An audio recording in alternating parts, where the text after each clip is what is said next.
What's up everyone, it's Adam from Life of Adam. Today I'm back with a brand new lifeguarding video. In today's video, we're gonna be going over all of the main rescues and rescue categories that you will learn in the lifeguard certification course. In this video, these are gonna be American Red Cross based rescues and the names of certain rescues, but it's gonna apply to basically every single lifeguarding course that you will take. Anything that's related to deep water, shallow water, pool safety, this video will help you and walk you through everything you need to know. Now, before I dive into this, if you guys are new to the channel, I'll make a bunch of content about passing the course, passing the swim tests, passing the final exam, basically everything you need to know to become a lifeguard and to do really well on the job. So definitely consider subscribing and liking the video to show your support to the channel and also to help more people become lifeguards. Now we're gonna divide this video up into three main categories. The first category is gonna be surface rescues, which means the victim is at the top of the water.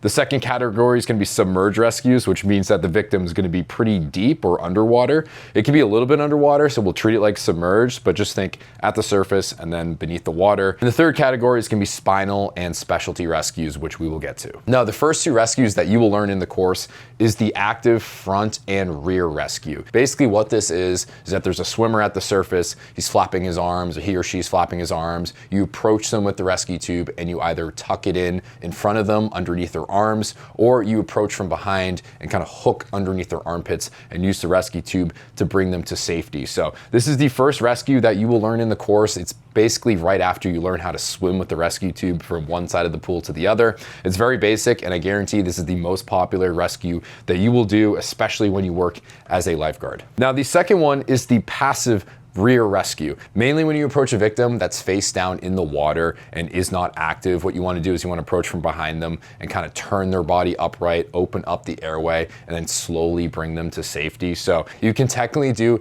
a front passive rescue in shallow water, but the one that you're going to need the most is the rear passive rescue. So I highly recommend that you prioritize this and you use this as much as you can over the one where you're approaching from the front and you're grabbing them by the wrist and you're turning them. That's a little bit more difficult to pull off. So that's why I would recommend positioning yourself from approaching from behind the victim. Now, the third surface rescue is going to involve multiple victims. So basically there's two people in the water grabbing onto each other. They're both freaking out. You have to go in. Maybe if you have another lifeguard with you, they can help you out. This mainly involves one swimmer who's panicking and the other one who's fine, but it's just being grabbed onto. So you want to prioritize removing the one that's panicking from the victim who's kind of fine, and then you'll be able to separate and rescue both of them. Now let's move on to the submerged rescues, and this is actually my favorite part of the entire course. It's a little bit harder to pull off, but it's very rewarding and it teaches you how to be really good at any depth of the water. So the first one is going to be the passive submerged shallow victim. So let's say you're in the shallow end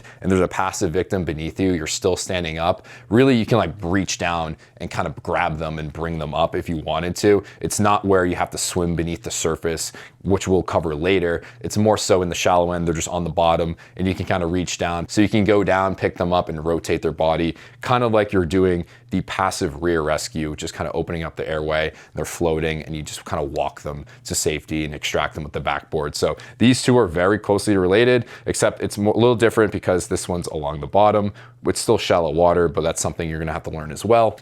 The next one is gonna be passive submerged deep water. And this is my favorite rescue out of everything in lifeguarding. And this involves doing a feet first surface dive, which is a technique that you will learn where basically you're at the surface of the water, you extend your arms out, you extend your feet out, and you kind of push the water and then clap above your head. And what this will do is kind of like a pencil dive while you're still in the water, and it'll shoot you down to the bottom. And you'll be able to grab onto the victim who is in deep water. Let's say it's like a deep end, 10 feet, 12 feet. You can hook them with your arm, use the rescue tube, and pull them to the surface. It's a great rescue. It's a little tricky to learn, but they'll give you plenty of time to do it. This is when you start to feel really good about lifeguarding because this is one of the trickier ones you have to learn, and it's a great skill to have. So now we covered surface and submerged. Now let's get into the specialty and the spinal rescues. The thing is that most of these injuries actually do happen in shallow water. Basically, it's someone who's diving in, hits their head on the bottom. It's very scary, it's not good, but these techniques kind of apply to everything. So the first thing is gonna be the head splint technique,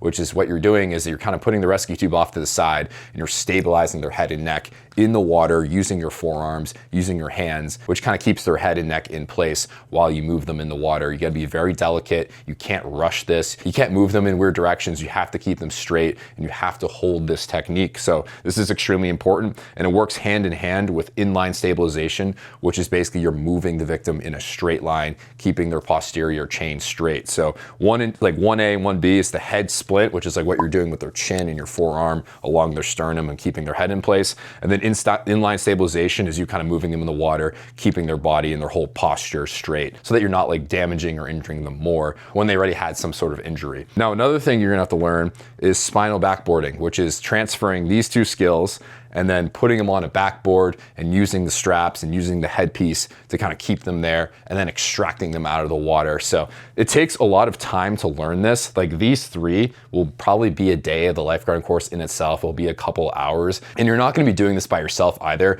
You're gonna be working as a team, which is great. And you'll like kind of rotate and play different roles. You might play the victim once, you might play the primary rescuer, you might play the secondary rescuer, but you will learn how to do every single part of this rescue. So nothing will kind of feel new to you once you learn it. But really these three work hand in hand, and it's very important because this is the most serious injury that you can have. Now, in terms of a specialty rescue, it's kind of special, but really what it is just their typical reach and assist. If someone needs your help and they're kind of near the wall, you don't have to go in if you don't have to. Use your rescue tube, reach out to them and pull them to the wall. This is kind of like a simple assist, but we call it a reach and assist because it requires you to extend over the pool wall using the tube and kind of pulling them in. So this is really kind of like a surface rescue, but it's considered specialty because it doesn't involve you actually going in the water. And then the last thing is the rapid backboard extraction. This happens when there's like a cardiac emergency, someone's not breathing, someone's having a cardiac arrest with no pulse. What you do is even in this situation, if they had a head neck injury, you still prioritize their heartbeat and their breathing. So you have to get them out of the water ASAP. So this is something that you do as a team where you quickly get the backboard, you quickly bring them out of the water, you provide care right away, 911's on the way. This is like very fast paced, like 30 seconds max. This is probably the most serious situation along with the head, neck, and spinal injuries. This will kind of be like a day in the lifeguarding course itself, so you'll have plenty of time to learn and to practice. So this is the big three in 2026 lifeguarding American Red Cross pool focus rescues. I hope you guys found this video helpful and informative. Save this video while you're taking the course so you can go back to this and use it as kind of a bookmark and a reference. I appreciate you guys watching this video. Like and subscribe, and I'll see you on the next one. Peace out.